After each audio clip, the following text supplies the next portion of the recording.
I look forward to summer vacation with my family every single year. And my vacation last year was so good that I had a mini vacation within my vacation. Vacationception? Let's rewind. It's Father's Day last year, and my wife tells me, we got you a gift, but you can't have it right now. And I'm thinking, I get it. But it wasn't that. You see, my family got me a freaking Tesla for 2 days. So as someone who has never owned a Tesla and hopes to one day, this is my comprehensive review. So let's just get this out of the way. Is it fast?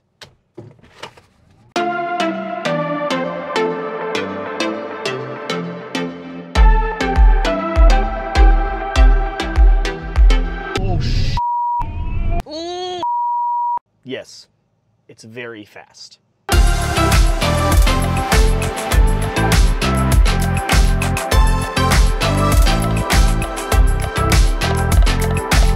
I am truly gonna miss this, and it has been a joy. Wow. My name is Patrick. I am a husband, a dad, a musician, and a Tesla fanatic who lives in NYC. And on this channel, we talk about all of it. Okay, so right off the bat, I was conflicted. Which Tesla should I rent? So I used this app called Turo where you can rent vehicles directly from owners. It's a great app. I would highly recommend the Turo experience to anybody. It allows you to search for the car of your dreams or even like a practical car that you need for a trip and book that car for any amount of time directly from an owner. And this is also an excellent business idea for anybody with an extra car laying around or a car that they don't need all the time. The owner I rented from makes an extra $3,000 to $5,000 a month just renting cars he doesn't need every day. So I plan on using the app again, and I suggest you do too. Now, Turo means you don't have to deal with big time companies that make you wait in line. Are you interested in getting a new car? See if there's one on the Turo app that you can just fool around with for a day or two and see what you think. Whoever thought of this idea is a genius. And by the way, this isn't a sponsored video. I just really liked the Turo experience. So check it out. I finally decided to go big and rent the Model X, which is essentially Tesla's SUV. But this isn't your average SUV. I went to pick up the car and I received this brief tutorial from the owner and I was off. That was it. And obviously, owners are protected via insurance through the app and things like that. But as far as going and getting the car, it was a super smooth and actually quick and easy experience. So let's start off with what I'm calling the unboxing. If you didn't know, I worked at Apple for a really long time. One of the things I love about the Apple products is not just the experience of using them, it's the unboxing of those products. Every piece of gear is laid out in a way that makes opening a freaking box fun and exciting. And the people at Tesla have taken this to their car design as well. When I picked up the car, all the doors were open and the car was in full presentation mode. You know, with the wings like up on the Model X, it was so cool. It looked like the car was ready to fly. It made me want to drive the car. I drove it, I loved it, it was great.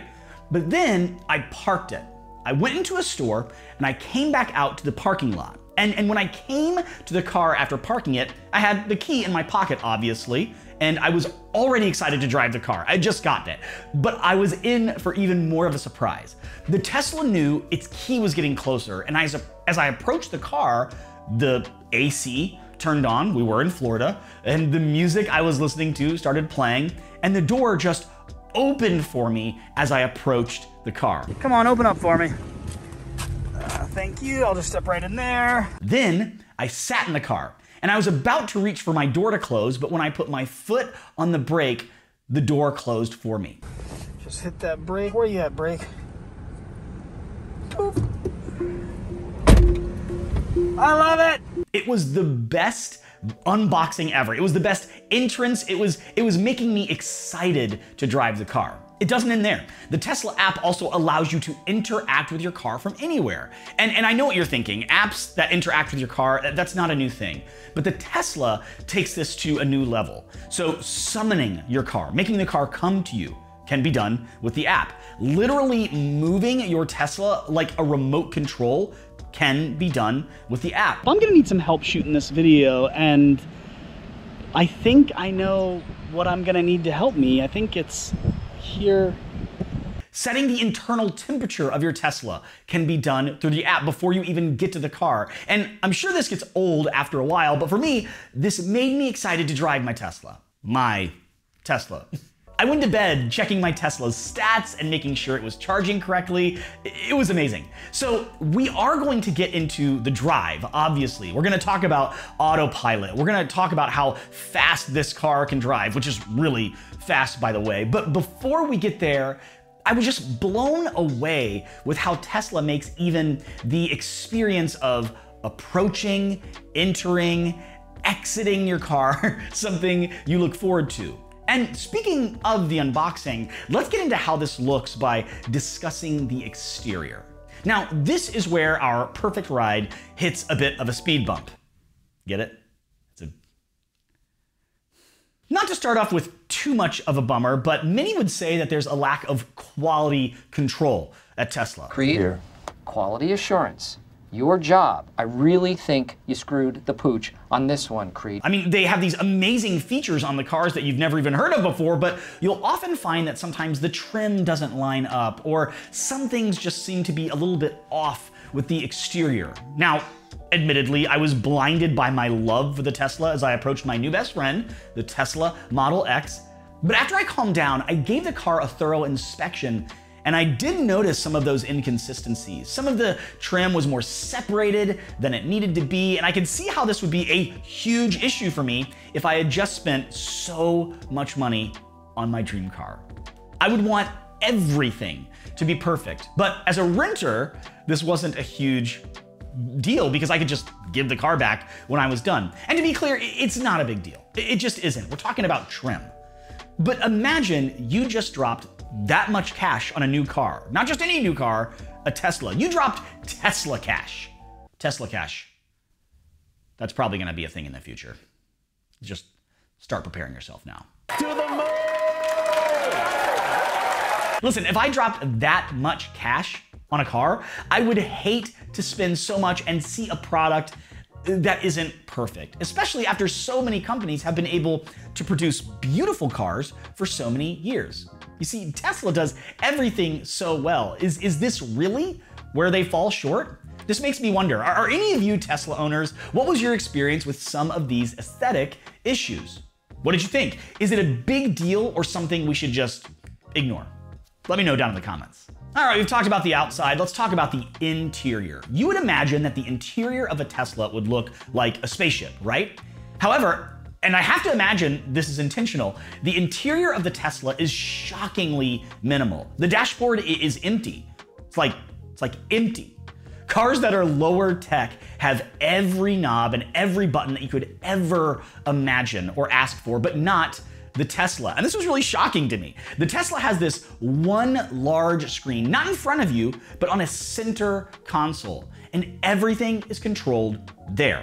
One screen that controls everything. It's not more complicated than having multiple instrument panels that control different things. So the interface for the stereo is completely different than the interface for the climate control, but with in another car. But with a Tesla, you have one screen, one company is making all of this, and it looks really seamless. It's really streamlined to move through everything. And on the steering wheel, there's one button. One. And when I sat behind the steering wheel, I immediately thought, how am I going to control everything while driving with this one screen and one button? But think about this. Go to a car lot and sit in a new car. Every button imaginable is in front of you.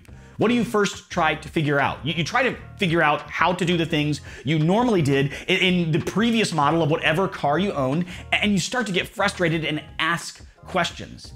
Now imagine all of those buttons just disappeared, and you knew that in almost every situation you could accomplish normal, everyday car tasks and then some that you've done for years by simply moving your right thumb to the same button every time. Would it take some getting used to? Yes, it took me some getting used to, but it makes sense, and eventually I loved it. Also, let's talk about seats and seating in general. The seats are not leather. They feel like leather, I guess look like leather, but they're this material that's easy to clean, which I find a huge selling point having 3 kids. So this material that's on the seats, I know it's not real leather, but I really appreciate that because it is really easy to clean, and it survived a couple of days with me and my 3 sons inside of it. So, I mean, 5 stars, 10 out of 10, would recommend. And I love the white paint job on the car with the white interior. I just think it's awesome, and if I ever get one of these for myself, this is gonna be the way to go. Also, I've never been in a car where windows are everywhere. Like, everywhere you look is glass. And driving in the day, it wasn't like I felt like I was getting a sunburn. It was actually warm and comforting. And then driving at night feels like I'm sitting in a planetarium. It was amazing.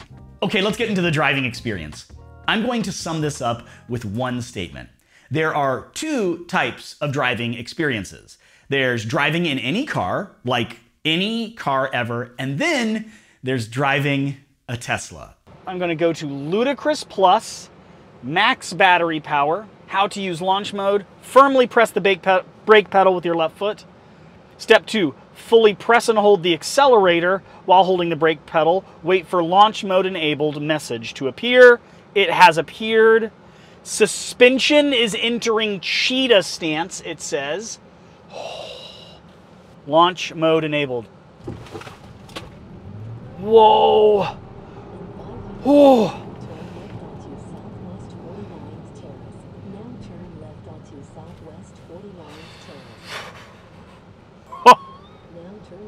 That was insane. I had a blast driving the Tesla, and it was unlike driving anything else ever. The ride is smooth and it's comfortable, and I could see myself being able to drive the Tesla longer than any other car simply due to how comfortable it is. And you'll never hear me call myself a car guy, but the acceleration on the Tesla leaves nothing to be desired. And I have to imagine this has everything to do with the fact that the Tesla doesn't use gas at all. Now, this is where I pretend to be a car mechanic, but I'm just not. But I did do some Googling, and I think I've kind of got my head around this. See, being an electric car, there's no gas pedal. The Tesla doesn't use gas. So I refer to, and many people refer to the pedal as the go pedal. This is where I pretend to be a car mechanic for a second, but instead of waiting for fuel, air intake, combustion, and everything else a gas car needs to accelerate, the Tesla works like other electronics. You hit the go pedal and there is no waiting. You just go. You push play on your iPhone and music just plays. You turn the volume knob on your stereo and volume just rises. You hit the go pedal on a Tesla and it just goes. So driving the Tesla is so much fun. Speaking of fun, let's get into charging. And I think my experience with charging may shock you. See what I did there? It's pretty good. So I've never owned a car where when you weren't driving, you had to plug it in, but this is becoming more and more common. But to make a long story short, if you drive your car daily, you will need to plan on finding a supercharger near you, which should not be hard, or add a higher end voltage charger to wherever you park your car overnight. When I picked up my Tesla from the owner, they had a higher voltage charger just built right into their garage, and he told me it wasn't that expensive. The 2 days I pretended to be a Tesla owner, we had already planned on visiting friends who lived a few hours from where we were staying. So a few hours of driving my dream car each way seemed like a good plan for me. So I planned on hitting a supercharger to fill the battery before we left. But I thought I would be able to use a normal outlet in my friend's garage to somewhat top off the Model X before returning. But even after a few hours of charging, I still needed to hit a supercharger to make sure I had plenty of juice for the trip back. So if a Tesla becomes your daily driver, plan accordingly. Make sure your garage where you park your car or garage that someone else owns, like a big company, has that charger that's going to overnight fill up that battery so that you can use it the next day with confidence. And before we get off charging, I am not gonna get into all the math, but the gas savings, especially now, are significant compared to charging. Crappy segue, but want to know what else is significant? The storage space. Teslas, especially the Model X, are known for having significant space, not only for seating, but for storage as well. And this is due to one major feature, the Frunk. Now, what if you or someone you love is looking for even more junk for their trunk? Well, that's where the Frunk comes into play. The front trunk. Since the Tesla doesn't have an engine in the front, there's all this unused space. So they turned it into a Frunk. Now, let's be honest, there's not tons of room in the Frunk, but as you can see, my hand goes down pretty far, and I have so much stuff here that's gonna help me out. I have a window guard. I have this, this jack over here. I have a portable charger. I could put 3 or 4 or 5 different grocery bags in here if I ran out of space in the trunk in the back, or my car is filled with kids. I also have the portable wall charger that you can, the mobile charger I should say, that you should buy if you get a Tesla. I'm not sure if it comes with one because I don't own a Tesla, I'm just renting one. But with these attachments, you can plug this into a higher output outlet or your standard wall outlet at home, which is why you're not seeing the rest of the cable. Back at my Airbnb, I have the rest of this cable plugged into the garage so that I can charge this when I get back. But welcome to the Frunk. Okay, let's get into the feature that everybody asked me about, Autopilot. When I told people that my wife got me a Tesla, they would ask, did you use Autopilot? I would never be comfortable with that. Now, I get it. It can be scary to kind of let go of control, but I would be lying if I said that this was not the first thing I tried when I got in the car and pulled out of the driveway, and it was almost perfect. Almost. So let's talk a little bit about how Autopilot works. Now, this scares a lot of people. I really enjoyed it. Enjoy it. I'm currently in the car, I'm enjoying it. Present tense, nailed it. Autopilot is something that's not perfect, it's in beta, and you still need to keep your hands on the wheel, you can't fall asleep or anything like that, but Autopilot is an amazing feature that I hope to see on every car in the future. So as I'm driving here, if I pull back on this little lever I was just talking about, I am now in cruise control. And I can make the cruise control, let's make it 30 for right now, 31, something like that. I take my foot off the gas and I am cruise controlling. It's gonna maintain that speed. It's gonna keep me safe from other drivers, but I still need to steer. Now, if I wanted to, on my dashboard, I can see a little steering wheel light up right beside the cruise control speed. If I pull back twice on this lever, I'm now in Autopilot. Here, you hear those 2 beeps. It's now driving the car for me. And I know you can't see this screen, but it can see the speed limit. It can see obstacles along the road. It just saw a car pass me, as you did as well. It sees this other car coming up. It sees signs on the right and the left of the road. And it will remind me, it just did, it will remind me frequently, hey, keep your hands on the wheel. And if it doesn't feel your hands on the wheel for an extended period of time, it will turn off Autopilot. And I had to learn this the hard way. And I kept going, oh, I gotta remember to put my hands back on the wheel. But then I just thought to myself, Patrick, you idiot, just keep your hands right here.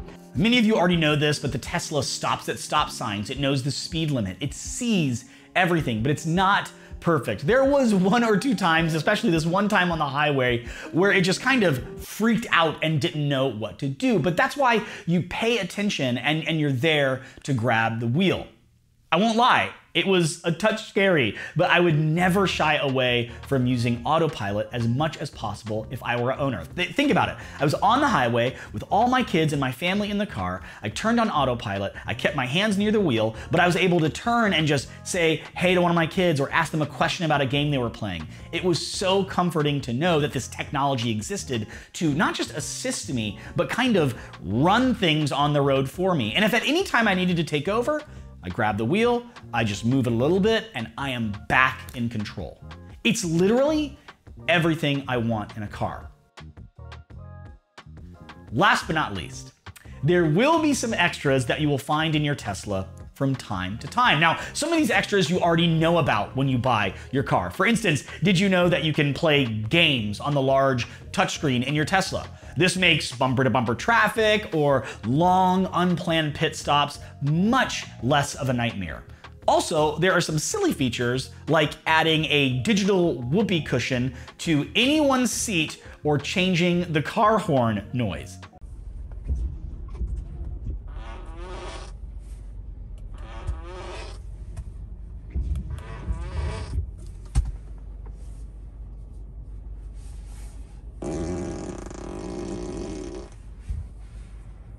Excuse me. You might only use these extras now and again, but that does not make them any less fun, and it makes them way different than every other car you could buy. And the most fun extra is ludicrous mode. Now, there are varying degrees of ludicrous mode, but they're all ludicrous. And in order to use these varying modes of incredible speed, you have to basically go through a launch sequence to make this happen, which makes you feel like you're Han Solo on the Millennium Falcon or something. It's just so fun. In order to fully understand ludicrous mode, you have to experience. It's stupid. It's ludicrous. It's so fast. But wait, pro tip, if you're going to show someone ludicrous mode, make sure you warn them about it. The first time I sat my family in the car, I said, hey, here's a long strip of road. I'm gonna show you how fast this thing goes. Everybody strap it. And I just went for it in the launch. And right away, my family was like, my neck hurts, my back hurts. Oh my gosh, that was so cool. But man, you should have warned us ahead of time. Give your passengers a warning. They're gonna love it, but make sure they're sitting back in the seat, ready for that launch sequence. It's not practical, but it is so fun. These small and large extras that Tesla throws in make the cars even more fun than any other car. And the best part is these extras keep coming because developments can be pushed to all Teslas over the air via software updates. So, final thoughts. I'm shocked with how much this car lived up to the hype. I was worried that I was going to sit in the car and be like, it's fun, it's better than any other car, but it's just not as cool as I thought it was gonna be. No, it lived up to the hype. I am shocked with how minimal that hype is once you begin using the Tesla. I am in awe of this vehicle, and now I just have to get one. I have to own one. I don't know how, but one day I've got to do it. And most of all, I'm thankful. I'm thankful to a family that helped me live a dream for a full 48 hours. I hope that my family always knows that they are a dream I get to live with every single day. So what are your thoughts?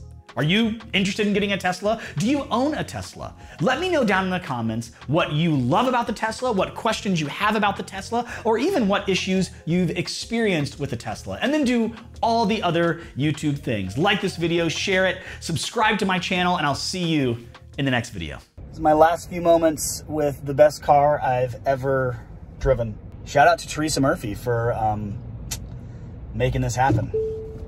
Goodbye,